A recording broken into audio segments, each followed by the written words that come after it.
Habib Qasim maulid sapi. Ente siap besok? 100 juta. Selamat. Selamat sama saya. Buat Nabi nih, jangan main loh. Pilih, mau yang sapi 7 apa 100 juta?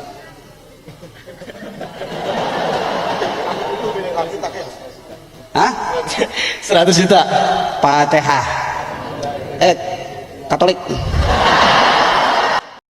Assalamualaikum warahmatullahi wabarakatuh. Selamat datang di Menuju Cahaya TV.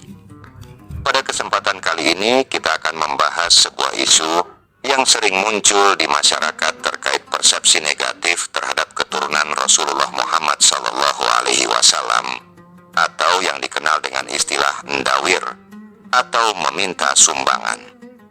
Benarkah semua ahlul bait atau para keturunan Rasulullah melakukan tindakan ini?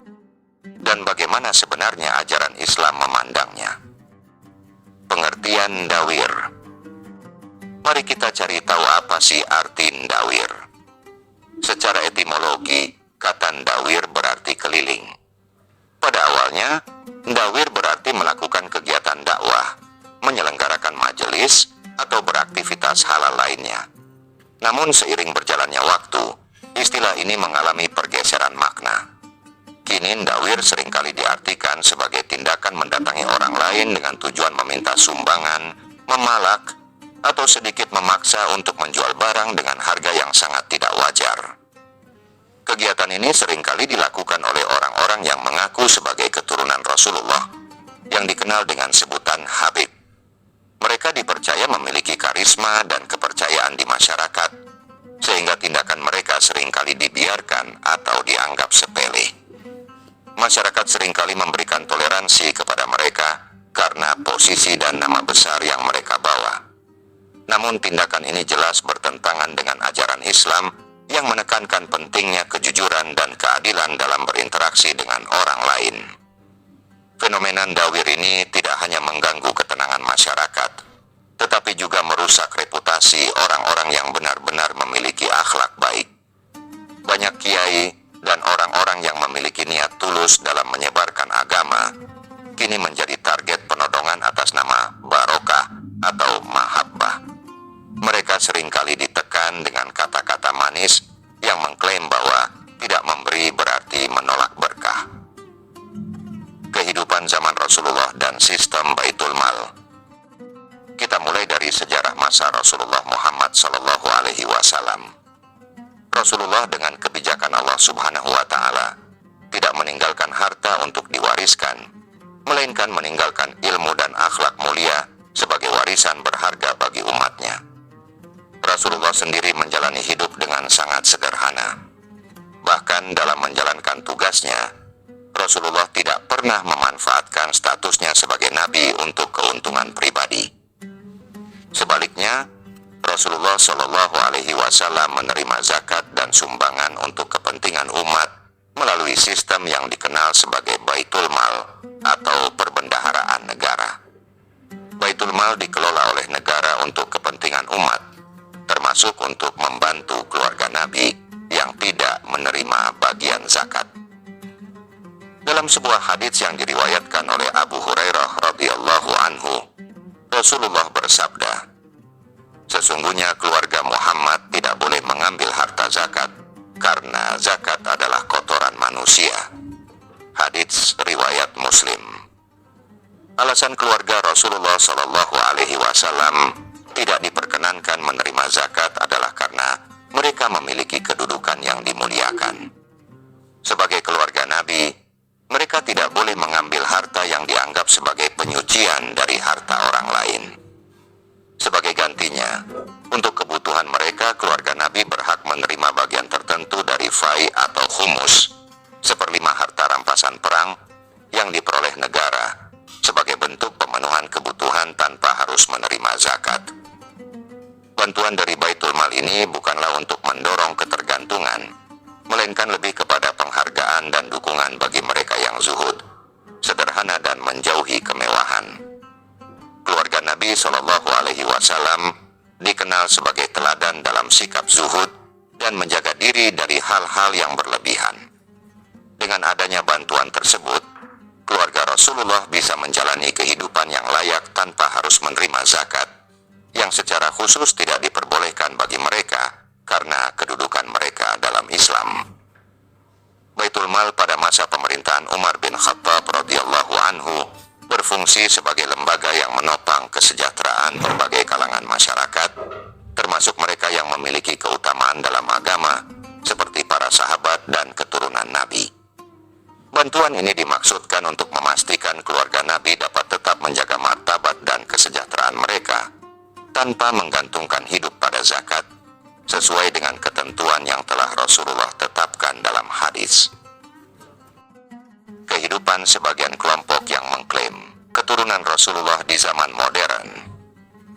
Seiring berjalannya waktu, sistem Baitul Mal yang pernah ada di masa kekhalifahan kini tidak lagi diterapkan secara universal di banyak negara Islam.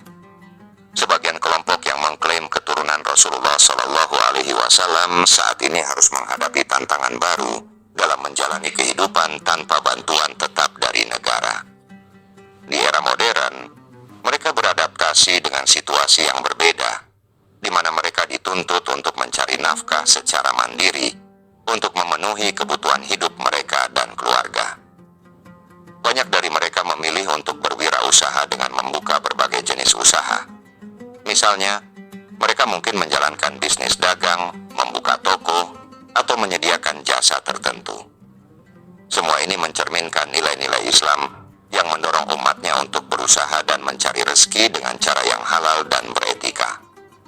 Dalam Al-Quran, Allah Subhanahu wa Ta'ala berfirman dalam surah Al-Jumu'ah ayat 10 yang menegaskan pentingnya bekerja. Apabila telah ditunaikan sholat, maka bertebaranlah kamu di muka bumi dan carilah karunia Allah. Ayat ini mengingatkan kita bahwa bekerja dan mencari nafkah adalah tindakan yang mulia dan sejalan dengan ajaran Islam. Oleh karena itu, sebagian kelompok yang mengklaim keturunan Rasulullah yang berusaha untuk hidup mandiri tidak hanya menjalankan kewajiban mereka sebagai umat Islam, tetapi juga menjaga marwah dan kehormatan keluarga mereka. Stigma dawir dan etika meminta dalam Islam. Di tengah tantangan ekonomi ini, muncul stigma negatif terhadap sebagian kecil dari kelompok ini yang terkadang meminta sumbangan dari masyarakat. Istilah endawir menjadi kontroversial karena bisa menyamakan semua kelompok yang mengklaim keturunan Rasulullah dengan pengemis atau orang yang bergantung pada belas kasihan. Namun kita perlu menyadari bahwa tidak semua dari mereka berada dalam kondisi demikian. Banyak dari mereka yang mandiri dan memiliki usaha yang berhasil. Dalam Islam, ada etika yang jelas terkait meminta dan memberi. Rasulullah Muhammad SAW mengajarkan bahwa meminta bantuan hanya diperbolehkan dalam keadaan darurat. Dalam sebuah hadits, Rasulullah bersabda, "Barang siapa meminta kepada manusia padahal dia tidak butuh, maka seolah-olah dia memakan bara api." Hadits riwayat Ahmad dan Abu Daud. Hadits ini mengingatkan kita bahwa meminta tanpa kebutuhan yang mendesak adalah hal yang tidak dianjurkan. Namun jika seseorang dalam keadaan membutuhkan dan meminta dengan cara yang terhormat, Islam tidak melarangnya. Terdapat riwayat yang menunjukkan bahwa beberapa sahabat Rasulullah juga pernah meminta bantuan karena keadaan mereka yang sulit, dan Rasulullah memberikan nasihat dan dukungan kepada mereka. Dalam perspektif Islam, kita harus kembali kepada teladan Nabi Muhammad SAW yang selalu mengedepankan prinsip kejujuran, keadilan, dan kasih sayang. Selama hidupnya, Rasulullah SAW tidak pernah meminta sumbangan atau memanfaatkan statusnya sebagai utusan Allah Subhanahu wa Ta'ala untuk kepentingan pribadi atau kelompok. Sebaliknya, beliau memberikan contoh yang sangat baik dalam berinteraksi dengan orang lain, selalu memperlakukan mereka dengan adil dan tanpa paksaan. Rasulullah SAW mengajarkan bahwa setiap amal yang dilakukan harus didasari oleh niat yang baik dan keikhlasan. Dalam sebuah hadits beliau bersabda, Amal perbuatan tergantung pada niatnya, dan setiap orang akan mendapatkan balasan sesuai dengan niatnya. Hadits riwayat Bukhari dan Muslim.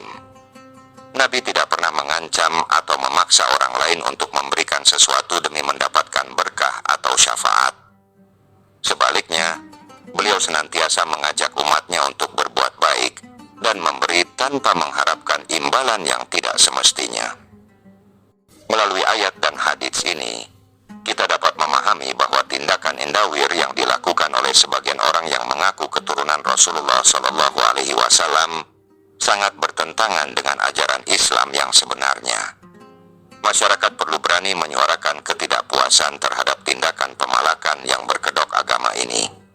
Ketaatan kita kepada Allah Subhanahu wa Ta'ala dan teladan Rasulullah SAW mengharuskan kita untuk menolak tindakan yang merugikan dan tidak mencerminkan akhlak mulia. Sebagai umat Islam, kita dituntut untuk menjaga integritas dalam setiap tindakan kita. Mari kita teguhkan niat kita untuk meneladani Rasulullah SAW dalam hal kejujuran dan keikhlasan. Hanya dengan demikian, kita dapat melawan praktik-praktik yang merusak tatanan masyarakat, serta membangun lingkungan yang penuh dengan kebaikan dan kasih sayang. Dengan mengikuti teladan Nabi, kita juga turut berkontribusi dalam menciptakan masyarakat yang lebih baik dan lebih sesuai dengan nilai-nilai Islam. Fenomena endawir yang merajalela dalam masyarakat kita adalah hal yang perlu kita waspadai. Kita tidak boleh takut menghadapi orang-orang yang menggunakan nama agama untuk menindas dan memalak. Keberanian untuk melawan tindakan yang tidak benar adalah langkah awal untuk menjaga keharmonisan dan keadilan dalam masyarakat. Mari kita ingat bahwa sikap yang baik dan jujur adalah cerminan dari akhlak seorang muslim. Jangan biarkan diri kita menjadi sapi perah bagi mereka yang bermental penindas. Sebaliknya, kita harus mendukung satu sama lain dalam mengedukasi masyarakat tentang pentingnya bersikap tegas terhadap tindakan yang merugikan. Kita perlu membangun kesadaran kolektif untuk tidak membiarkan tindakan dawir ini terus berlangsung tanpa tindakan yang jelas. Terima kasih telah menyaksikan video ini. Jika Anda merasa video ini bermanfaat, jangan lupa untuk like, komen, dan subscribe ke channel Menuju Cahaya TV untuk mendapatkan konten-konten menarik dan bermanfaat lainnya. Wassalamualaikum warahmatullahi wabarakatuh.